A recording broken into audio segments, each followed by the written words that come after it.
gente já vê o papo de voltar ao assunto da CPMF. Isso é possível voltar? Não vamos reduzir essa carga tributária? Mas que coisa do demônio! Eu vou começar respondendo porque eu sou médico, Neri. E a gente sabe, eu parti pelo princípio do hospital regional das suas dificuldades. A grande virtude da CPMF, quando teve, e que eu acho que era alta, e que do dia para a noite criaram uma mística de que todo mundo pague, só pagava exatamente quem tinha cheque, 5% do povo brasileiro pagava CPMF. E esse recurso ia, na sua maioria para a saúde. Não todo. Mas não todo, né? Não todo. Porque, os hospitais não fariam assim, nem o nosso hospital não faria assim. Porque ele era vinculado à receita da União, ele não estava vinculado direto com a saúde. Agora, a grande virtude da CPMF não é o valor que cobra. Pode ser 0,00001. A grande virtude é que sabe quem tem movimentação financeira e que sonega. Porque o SUS é o sistema mais generoso do mundo. Os Estados Unidos não tem. Não tem país da Europa. Quantos pagam hemodiálise no Brasil, Neri? Quantos? Só ano passado foi 1,5 bilhão em hemodiálise. É tudo SUS, né? Quantos pagam cirurgia cardíaca no hospital regional?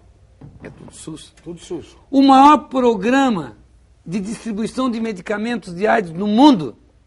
Tudo SUS. São programas que são exemplares, mas que precisam de recursos. Então nós temos duas coisas na saúde. Um é a aprovação da emenda 29, que vai definir percentuais efetivos da saúde. Vou te dar um exemplo. O Estado de Santa Catarina não cumpriu com os 12% do orçamento do Estado para a saúde. O Tribunal de Contas disse isso. Porque eles incluem... Isso agora, 2010, 2009? Mas, no entanto, eles têm maioria e aprovaram na Assembleia. Porque eles incluíram os inativos, a folha de pagamento dos inativos, como investimento de saúde, que não é. Então, você tem que diferenciar. Então, tem que ter uma reformulação global. Mas o senhor é a favor da CPMF? A volta da CPMF? Eu sou favorável a uma contribuição social da saúde, em percentuais menores, vinculado direto à receita dos municípios para a saúde e os hospitais. Sim. Aí já começa a mudar um pouco de figura. E assim, direto, sem ter esse orçamento vinculado às receitas da União. Um percentual mínimo, porque com isso você controla movimentação financeira. Essa é a grande virtude da contribuição social da saúde. Então, acho que vai ser criado um novo contexto. O Viado que participou desse debate... deputado Viado, na verdade, o dinheiro daquela CPMF que já terminou e agora pode ressuscitar, eu sempre digo, eu nunca acreditei muito nessa tal de ressurreição, mas parece que essa vai ressurreição, essa coisa toda aí. Não vinha para a saúde mesmo, acho que é a verdade. O que vinha, talvez, muito pouco. Porque a nossa realidade aqui nunca viu dinheiro da CPMF para a saúde. Nós não vamos aqui tapar o sol com a peneira, né, deputado? Os estimados deputados, não vamos tapar o sol com a peneira, que é verdade. Só para complementar... Tomara que essa sua colocação, deputado, realmente tenha fundamento. A CPMF surgiu com o Adib Jatene, quando foi ministro. E o Fernando Henrique era o presidente da República. Ele fez um pronunciamento brilhante, uma entrevista esses dias no Canal Livre sobre isso, onde ele defende abertamente. E ele disse que deixou de fazer... Quando ele passou a defender a CPMF, ele foi conversar com o Fernando Henrique. O Fernando disse, bom, se tu conseguir convencer o Congresso, ok. Quando ele virou ministro e conseguiu aprovar, o Serra pegou o recurso e botou no orçamento da União.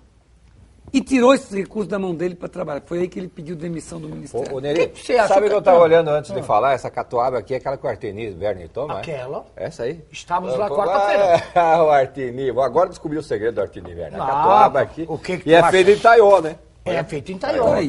Taió, isso aqui é produzido em Taió. E nós estivemos lá no sítio dele quarta-feira. Tiveram quarta-feira aqui. Ele tomou quase 1 litro disso aí, eu tomei um dia quase meio litro e parei no hospital. Começou a sangrar o nariz, sangrou muito o nariz, sabe como é que é essas coisas? Às vezes tu exagera, não pode exagerar, ovo de codorna, essas coisas. Sabe como é que é? Tu não pode deixar se assanhar, tem que cuidar. Ô deputado, eu quero fazer a mesma pergunta para você. Eu fiz.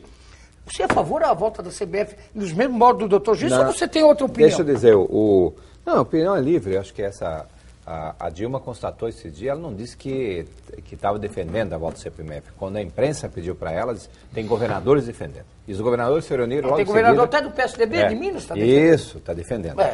Então, Só para nós ter, porque o debate não é só a CPMF, é o sistema tributário, que era isso que você estava falando. Que era a primeira coisa que eu perguntei, porque as médias e grandes empresas, eu não estou Então, vendo, pelo menos a conversa não é essa. O nosso sistema tributário é arcaico, ultrapassado, e podia falar um pouco mais dele, né? Arcaico, ultrapassado, muito arcaico e ultrapassado mesmo, é verdade. O Lula mandou 2 vezes para o Congresso Nacional a reforma tributária, tanto é que está lá, na boca do caixa para ser aprovado na Câmara, e não foi aprovado.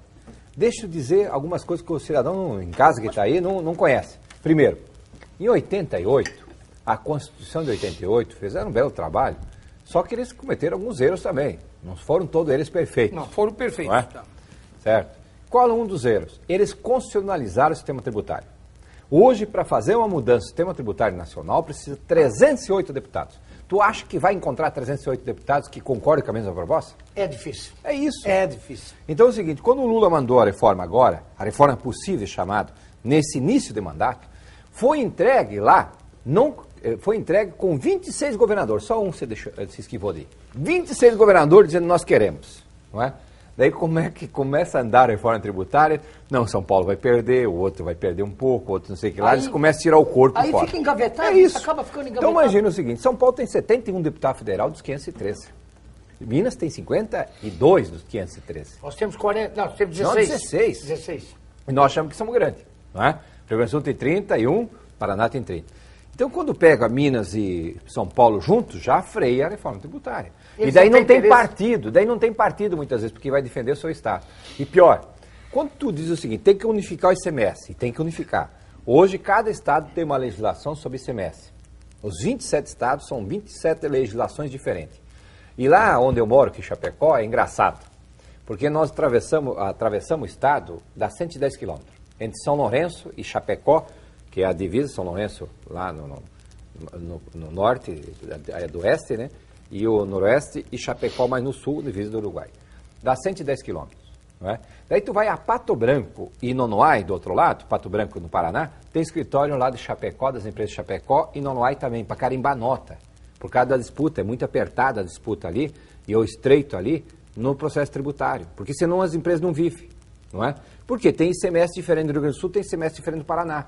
E daí chega produto mais barato produzido no Paraná, em Chapecó, não é? Porque tem um ICMS diferenciado. Claro. Então essa legislação do ICMS faz com que o São Paulo desenvolve muito, que hoje controla 38% do PIB nacional, e chega o produto aqui em Rio do Sul, não é? Competir com a catuaba, com o vó Augusto, com a mostarda, com os produtos aqui, com o Romualdo, com chocolate, com Demétrio. Demétrio. Mais barato que eles produzem aqui, por causa da escala de produção e o sistema tributário deles, que favorece a remissão fiscal e a diminuição fiscal para eles. Então, por isso, tem que ter uma legislação unificada de ICMS, onde tem 5 alíquotas, vamos dizer, nacionais, para todos os estados iguais. Porque daí, regiões menos desenvolvidas, vai produzir o produto para ser competitivo com o produto que chega de outras grandes escalas produtivas, de grandes indústrias, para competir com a gente, não é? Por isso, o Lula mandou essa reforma. Mas aí tu chega lá, a reforma também diz o seguinte, que é entre origem e destino do ICMS, não é? Hoje tu compra o produto, não é? E vai pagar na origem. Então a ideia é que seja no destino. Por que é importante no destino? Só para você ter uma noção, hoje qual é a maior cidade, a cidade que mais arrecada ICMS em Santa Catarina? Não é a Joinville, que é a mais industrial, é Florianópolis. Porque a conta de luz que nós estamos usando aqui, o ICMS vai para lá. Da água, do telefone, dos leases, vai para lá. Cai tudo lá. Porque eles são a Celeste que a sede é lá. Depois vem para cá. Não é quanto dinheiro por mês é deixado em Itajaí, para a cidade de Itajaí, em ICMS do Rio do Sul, no processo exportador daqui. Porque é lá. No destino? Isso, não onde é produzido. Claro. Então, por que não acontecem essas mudanças? Porque a maioria dos deputados são eleitos em capitais. São 2 estados brasileiros que a capital é menor que a cidade interior, que é Santa Catarina e Espírito Santo. Tu vai para o Ceará, não é? Lá está 70% da população. Tu vai para o Amazonas, 95% da população está em Manaus. Tu vai para o Pernambuco, a terra do nosso estimado presidente, não é? Tá em torno da capital, 70% da população. Então, claro, eles não querem perder, os deputados da capitais também defendem seu interesse lá. Então, uma reforma tributária, a partir da Constituição de 88, olha, tem que ter muita mobilização nacional. Eu estou lá há 8 anos, defendo ela e a gente não vê acontecer. Isso deixa a gente triste. Né? Dá vontade de bater balde, como tu fez aí. É uma pergunta que eu gostaria de fazer, principalmente para você. O deputado está em Florianópolis, a Assembleia Legislativa é uma coisa um pouco diferenciada. Porque Brasília que parece o calo da coisa, né? A coisa não anda lá, deputado, trava mesmo, como o senhor está falando, é decepcionante. Às vezes você sai de lá triste por não poder fazer a coisa caminhar e a sociedade cobrando. Na verdade, eu consegui fazer muita coisa nesses 8 anos. Estou extremamente satisfeito com o resultado que a gente viu. Consegui a segunda Universidade Federal, né, de Santa Catarina, né? Conseguimos, a primeira escola técnica abriu fronteiras aí, que agora tem em Rio do Sul, uma no centro, não tinha uma só. Tem uma aqui pertinho do Concórdia. Tivemos aqui inaugurando junto, né, Jailson? Com recursos que a gente botou também, não é? Então, nós conseguimos tanta coisa nesse estado, a ferrovia, que nós botamos como relator do Plano Plurianual do PAC 1, desenho já PAC falamos 1, da ferrovia, tem uma pergunta vai passar da ferrovia aqui. ainda. A gente fez tanta coisa, estou colocando aqui o empreendedor individual, projeto nosso, construímos uma lei geral, construímos tanta coisa que eu me sinto satisfeito de estar lá. Mas algumas coisas frustram. Não é? Nós não fazer uma reforma política e continuar com esse modelo arcaico político, né, e a gente não conseguir fazer uma reforma política decente, frustra. Frustra. Não, nós fizemos uma lei geral que foi uma verdadeira reforma tributária. Para hoje, tinha 1.300.000 empresas no Simples. Hoje nós estamos com 4.200.000 empresas no Simples. Então, é um negócio extraordinário. Não é? Micro e pequenas empresas gerando emprego, gerando renda no Brasil. Precisa melhorar. Ainda falei, por isso tem ministério, tem que ter política de crédito, o juro é alto para ela ainda, né? Tem que ter uma situação tributária mais favorável, por isso nós estamos com o projeto de lei. Mas não ver a reforma tributária não avançar, deixa a gente triste e frustrado. Não é? A reforma política não caminhar? A reforma política e a reforma tributária. A previdenciária? São as duas grandes frustrações que eu tenho, a reforma política e a reforma tributária, da gente não ver nesses 8 anos poder andar. Você acredita que nesse mandato agora da presidente Dilma, que isso possa caminhar? Porque se não iniciar isso já no começo de janeiro, fevereiro, março, não caminha mais. Se for lá para 2012, já vem eleição municipal, aquela coisa toda, não caminha mais de novo. A reforma política é a reforma dos partidos. Não é a reforma do governo. É a reforma dos partidos. É os partidos que tem que fazer. É o Congresso que tem que fazer. O problema é que todo mundo que está lá se elegeu com esse modelo atual. Então, poucos. Então, tu pega 40% quer mudar, 60% não. Não tem interesse na gente. Essa é a pesquisa. Pode olhar. 40%, 60% não quer mudar. E é o Congresso que muda as leis, não é? Então, se elege, se beneficia, então não quer mudar, não é? A outra coisa que, na questão tributária, eu falei para Dilma 2 vezes. As 2 vezes que eu tive com ela, quando ela esteve em Santa Catarina, como ela sabe que eu sou presidente da Frente Parlamentar, sempre pedi a informação da micro e pequena empresa, não é? Eu falei para ela o seguinte: Dilma, separa a reforma do ICMS do Estado com o IVA nacional, que a ideia é ter 2 grandes tributos, não é? Arcabouço de tributos. Então pega o IVA, junta todos os impostos federais num único imposto, numa única data para pagar e cria uma simplificação nacional. Separa, constrói primeiro o IVA nacional, depois vamos mexer com os governadores. Primeiro vamos fazer o dever nosso de casa do governo federal e dizer, nós fizemos, agora vamos para cima do ICMS. Porque eu acho que poderia ter mais possibilidade de funcionar. Porque o governo federal bota peso em cima do dele, faz a reforma tributária sobre o sistema dele, do imposto dele, que ele arrecada, que ele partilha para os estados e para o município, porque parte disso é imposto de renda, não é? Certo? Parte disso é o IPI, não é? Que depois passa pelo processo de partilha, faz a reforma dele, depois separa e faz a reforma do ICMS, que é daí, tu tem moral de ir para cima dos governadores e para cima dos estados. Você acha que ela pode fazer isso? Eu disse para ela, se ela quiser fazer sistema tributário novo, ela tem que fazer isso. Senão eu acho que não vai fazer.